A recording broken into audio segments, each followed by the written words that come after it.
Actualización en el uso de instrumentos, diseño, estructura, manejo y análisis de indicadores necesarios para confeccionar perfiles país de partería profesional. Cápsula informativa número 1. Datos, información y conocimiento.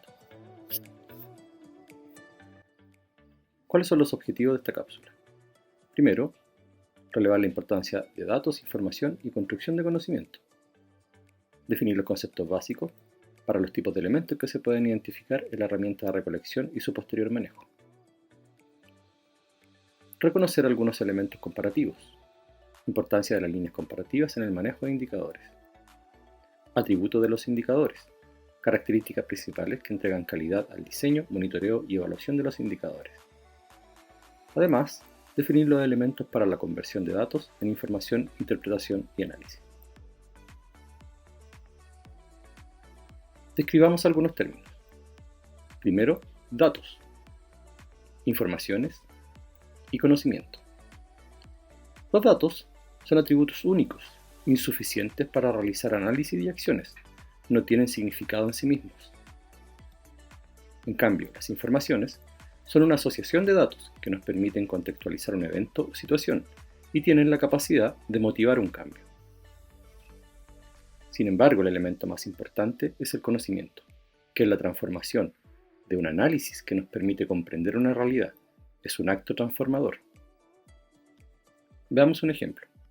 Dato. En el año 2019 hubieron 210.317 partos asistidos. Información.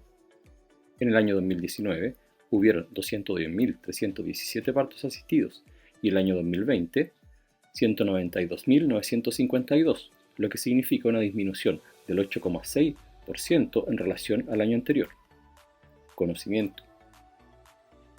La tendencia de disminución de partos refleja una dinámica demográfica, sanitaria, económica y social que impacta los servicios de atención de salud.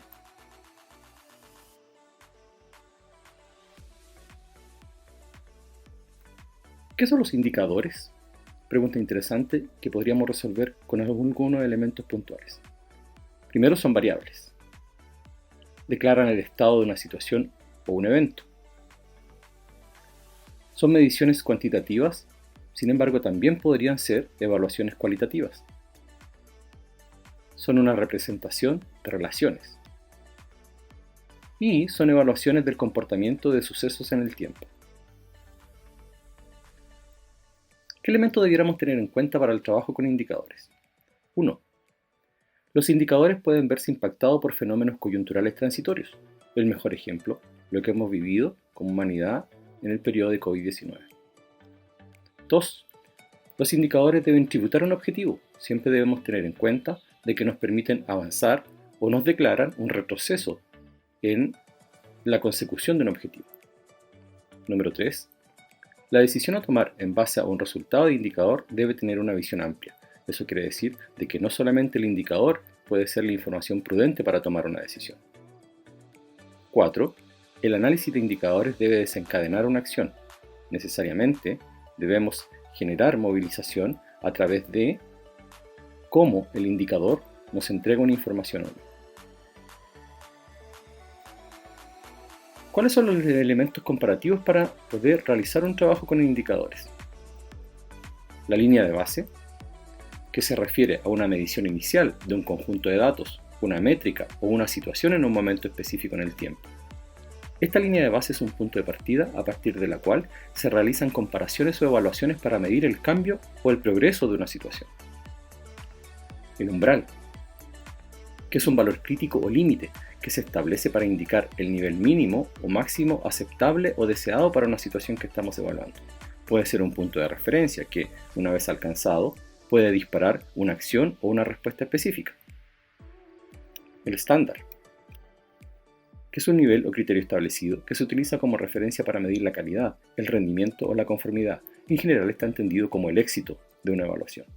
Puede ser una norma o una especificación que define lo que se considera aceptable o deseado, idealmente con la evidencia disponible y en el mejor de los casos.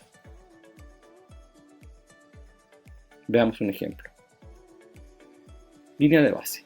El año 2019 se calculó una matrona por cada 12.000 mujeres en el territorio X.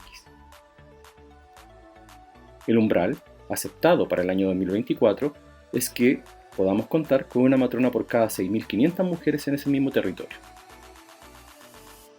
Y el estándar es poder lograr prestaciones oportunas y de calidad en el contexto de contar con una matrona por cada 5.000 mujeres en ese territorio.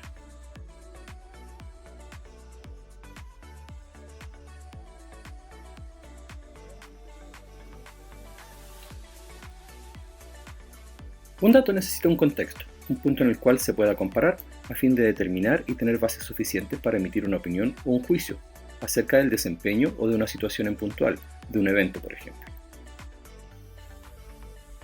Se debe contar con una base de comparación. Esta debe integrarse de información sobre el estado inicial de la situación y el contexto en el que se desarrollan las variables. Podemos definir línea de base, umbral y estándar. No debe confundirse el estado inicial con la línea de base, umbral o estándar, ya que el estado inicial puede no ser la situación que nosotros queremos tomar como punto de partida. Sin un punto de comparación es muy difícil establecer los logros de esta evaluación, ya que solo se conoce el estado actual de la problemática. Nos podría servir quizás como una línea de base, pero no como una línea por la cual guiarnos para tomar decisiones. El indicador deja en claro respecto a qué variables se están midiéndose su avance y en qué contexto se deben evaluar. Recuerden que el indicador por sí mismo no puede ser el indicador de una toma de decisión. ¿Qué atributos debiera tener todo indicador que nosotros diseñamos, construimos, aplicamos, medimos y monitoreamos? Número 1. Debiera ser útil. Eso quiere decir que dé respuesta y que se diseñe para un propósito definido. 2. Que sea válido, o sea, que mida lo que intenta medir. 3. Que sea confiable. Quiere decir que sea consistentemente medible a lo largo del tiempo y de la misma forma por diferentes observadores.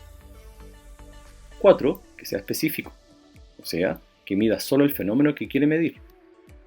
5. Que sea sensible, que mida los cambios en el fenómeno que se quiere medir. 6.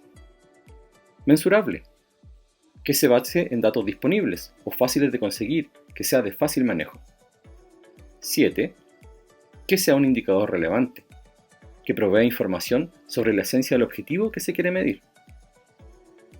Que sea íntegro, que los datos requeridos estén completos y sean de calidad. 9. Que sea consistente, quiere decir que estos indicadores, ya sean vistos solos o en grupos, sean coherentes y sensibles al cambio. 10. Que sea transparente, o sea, que sea fácilmente entendido e interpretado por las y los usuarios. 11. Que sea difundible, que podamos tener la capacidad de entregar acceso a los usuarios y las usuarias a través de publicaciones periódicas. 12. Que sea dinámico, o sea, que se actualicen y corrijan en la medida en que el entorno cambia. 13. Que sea preciso, o sea, que esté definido en términos operacionalmente muy claros. Y 14. Que sea oportuno, que aporte una medida a intervalos relevantes y apropiados en términos de las metas y actividades que desean monitorearse. ¿Cuáles son elementos básicos para la interpretación de indicadores? Recordemos que la utilidad de un indicador depende tanto de la calidad de su construcción como de la correcta interpretación que se hace de esos resultados. Por lo tanto, para su interpretación debiésemos tomar en cuenta: primero, es importante conocer las aplicaciones específicas del indicador evaluado, con sus potenciales sesgos y nivel de precisión. 2. La validez del resultado debe ser juzgada esencialmente tomando en cuenta la cantidad y la calidad de los datos con los cuales se construyó. 3. Representatividad. Si se utilizó una muestra de casos y no el total, evalúe si la misma es apropiada, si fue bien construida, es decir, si los datos o casos seleccionados son efectivamente representativos para el resultado de este indicador. 4. Debe privilegiar las tendencias en el mediano o largo plazo para interpretar, antes que los valores puntuales, y dentro de estas, la magnitud, la estabilidad y la duración. 5. Claridad, es decir, tenga claridad acerca de las líneas comparativas y de la calidad de la construcción de estas también, asimismo como la calidad de la construcción del indicador. 6. Concordancia, concordancia con los objetivos planteados y de los cuales se quiere conocer su evolución. Recuerde que los indicadores nos servirán para la toma de decisiones. Tenemos dos premisas extremadamente importantes para definir, especialmente cuando diseñamos, construimos, monitoreamos y evaluamos indicadores. La primera: si el costo de recopilar datos, medir o evaluar es mayor que el beneficio que aporta el dato o la medición del indicador, simplemente no lo mida, a no ser que sea estrictamente necesario para la construcción de un conocimiento acabado y que contribuya a la toma de decisiones precisa y eficiente. Es decir, si es bastante más caro medir, monitorear o evaluar, quiere decir de que ese indicador no sirve para nuestro trabajo. Busque eventualmente alternativas como indicadores proxy. 2. Tenga siempre en cuenta que de la calidad de los datos, su origen y el tratamiento que se les ha efectuado dependerá la validez de las mediciones y por lo tanto la calidad y el alcance de las informaciones producidas. Tienda a utilizar datos validados o en su defecto, identifique con claridad los canales de validación. Recuerde que este trabajo es un trabajo inicial. Probablemente va a costar mucho de forma inicial reconocer estos canales de validación o los procesos e incluso procesos administrativos engorrosos para lograr validar datos. Pero una vez que usted lo logre, contará con datos de mucha calidad y con indicadores validados y de alta calidad también para la toma de decisiones.